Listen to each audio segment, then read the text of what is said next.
Hey guys, welcome back to another video. It's Shamira, and in this video I am going to be sharing part 2 of my Life of a Medical Coder video. If you have not seen part 1, I will link it in the cards above or put the link in the description box down below for you. I hope you enjoyed the video. Make sure to give it a thumbs up, leave a comment down below, and I will see you all in my next one.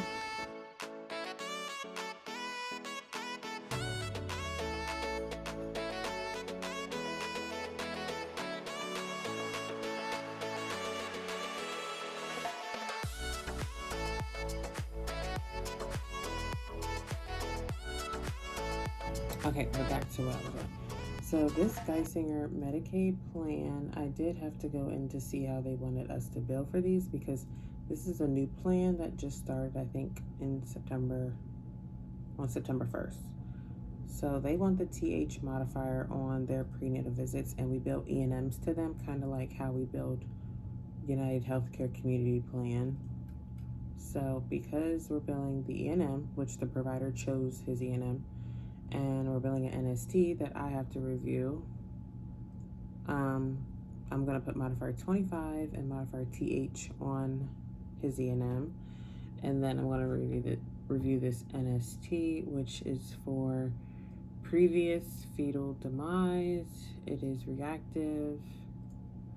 I have my time the patient was on and off, and then the baseline of it. So the reason was for previous fetal demise. That's going to be that 009 code. 009. How many weeks is she? 36. Z3A 36 009 to 93 for supervision of pregnancy with other poor reproductive or obstetric history in the 3rd trimester.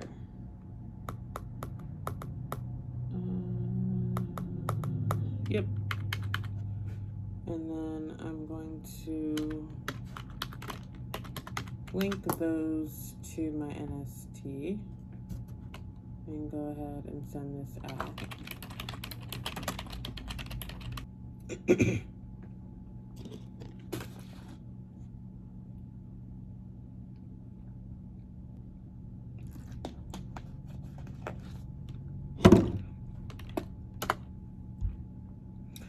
All right, so we have another NST during a prenatal visit. She's 35 weeks. She was diagnosed with gestational hypertension, so that's 013.3.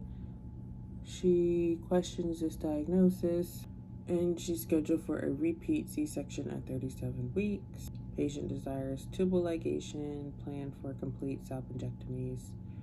So this NST was done for hypertensive disorder of pregnancy, which the diagnosis code is already there.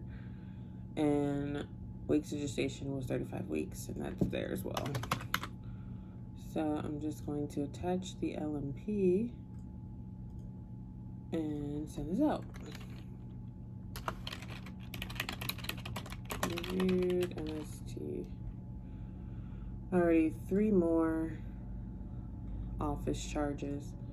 This time we have a colposcopy with ECC, it appears. Yep, biopsies not taken. Patient tolerated procedure well. No complications.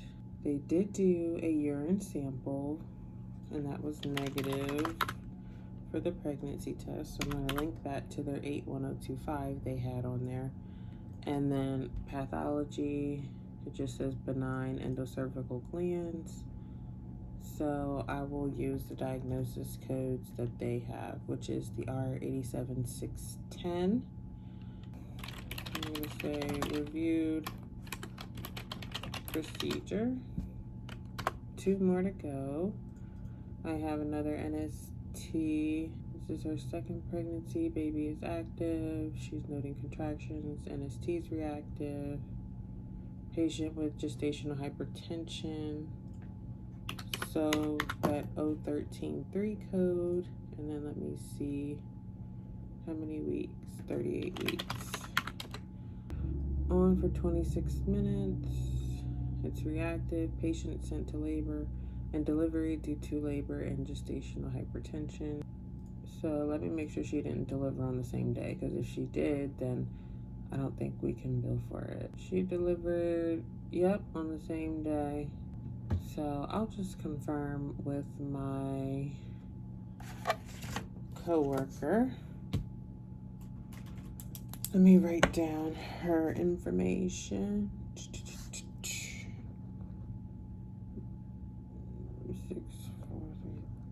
And I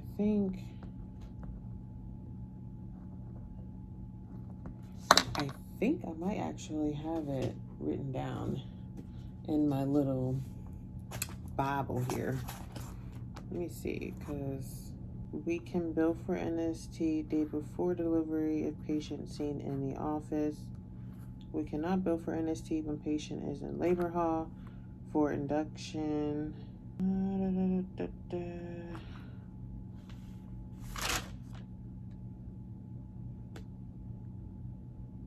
NSTs are billable day before delivery in office. That's so funny. Like, it's right there.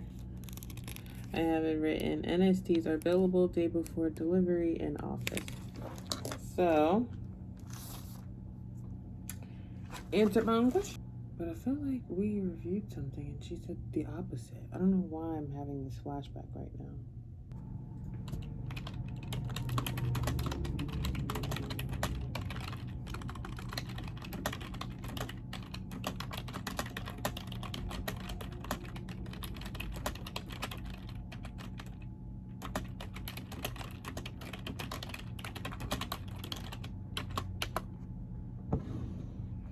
All right, I just sent her a message because I couldn't find it, but I am pretty certain we just talked about this a little bit ago, but I'm having a brain fart right now. So I'm going to just hold this. She should get back to me within like the next minute or so. And then this one, my last office procedure, the diagnosis codes just needed to be flipped. Sorry guys if I'm completely out of frame. I didn't even realize that. But yeah.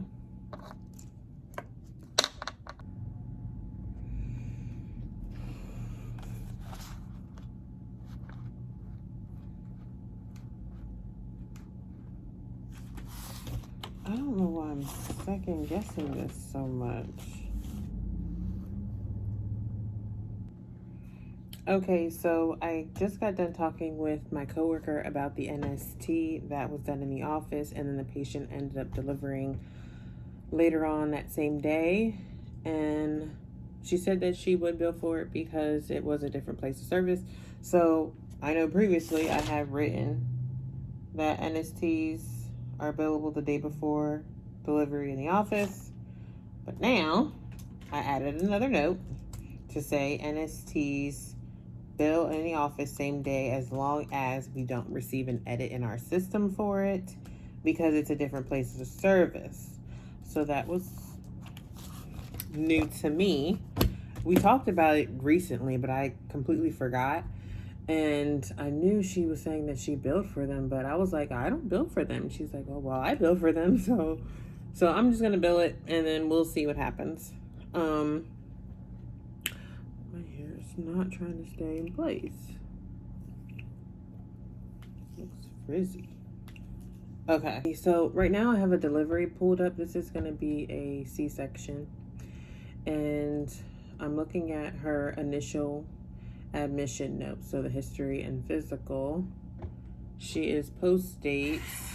So let me do my 048.0. She's 40 weeks and 4 days. Let me see if I have any other diagnosis codes on here. Nope. So then, when did she deliver? She delivered the next day. So we submit a no charge for her admission because the admission is included in the delivery per CPT guidelines. Included in delivery. And then the next day she was seen by the same midwife 3 times. So I have 3 no charges to to put in for her. So again, these no charges that I'm putting in for all these encounters that my midwife is having with the patient is going to count towards my 20 charges per hour. So even though it's not a physical claim that's going out, it's a charge that I have to account for because the provider has a note in with a signature. And how we make sure we capture revenue is by making sure we have some type of charge, even if it's a no charge, linked to every single signature our provider does. So again, she is post dates. We have a prolonged latent labor, late deceleration, so that is the 076. So I can go ahead and, okay, so patient is pushing. She's been pushing for an hour with repetitive variables. So the baby's heart is still going down and no progress past 0 station. Patient to be consented for C-section, transfer of care to the physician. So my midwife is no longer going to be doing her delivery. So this was going to be a vaginal delivery, but due to the patient or due to the baby fetal heart rate, they're going to go ahead and do C-section. And I have 2 more charges to do for these signatures.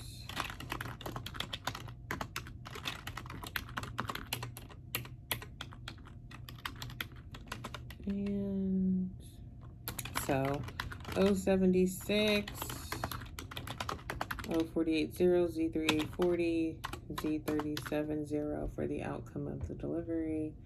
And then our failure to progress during the 2nd stage. So cesarean delivery reviewed. Okay, so we just went over the cesarean delivery, which was the 59510 is what I billed. And the 062.2 was the 2nd diagnosis code that I reported on the claim for slow slope for active phase of labor. 076 was my primary diagnosis code, the first one, because the baby was having abnormal or variables for their fetal heart rate, weeks of gestation, and the outcome of delivery. You guys, if you watched my videos previously, you know what those codes are. They're in the back. They are the Z codes. So Z3A40, and then the outcome of delivery Z370. And then I also had 048.0 as my 5th diagnosis code because she was post-dates at 40 weeks and 4 days. So that's all my diagnosis codes I reported. Post-op day 1 and post-op day 2, he was working with a resident. So I have to include the resident, add the providers as billing provider, GC modifier, even though the 99024 is is that HCPCS code? It's a post-op code, so there's no fee to it, but I still put the GC modifier on it. And let's make sure she's not having any complications during her postpartum period. Nope. So I'm gonna go with Z392 for encounter for routine postpartum follow-up. Right here. So remember I said the 5th diagnosis code was the 048. My 6th diagnosis code is going to be Z392. And I'm just going to link my number 6 to those 2 post-op. And I got to make sure I have the right dates.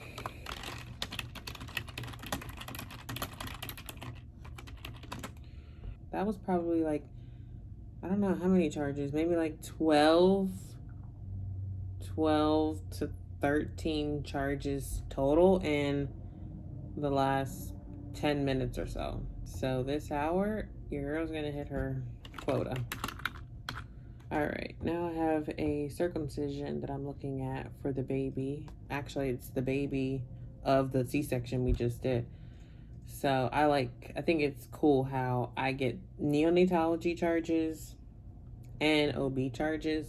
If the mom delivers a boy and she has a circumcision done on him, I most likely am going to review the documentation for that circumcision too, as long as it's my provider doing the procedure. If it's a different provider, then I won't bill for it or review it. Okay, so right now, I think this is going to be my last one that I'm going to review with you guys, and this is a vaginal delivery. So let's get started with this H&P note. 39 weeks, here for scheduled induction of labor due to chronic hypertension and gestational diabetes type 2. So diagnosis code 01092 024 424 Z3A 39. So we had the 59410 for vaginal delivery, including postpartum care. And my diagnosis codes, we had 011.4 for pre-existing hypertension with preeclampsia complicating childbirth. You see up top I have highlighted in pink to use additional code for 010 to identify the type of hypertension. So 010, and I believe we used 01092 because they didn't specify the type of hypertension. So for chronic hypertension, or the abbreviation CHTN, I used the 01092 for this delivery. We had the weeks of gestation, which was 39 weeks, Z3A 39, Z37.0 for the single live birth, and 069, skip to the nuchal cord,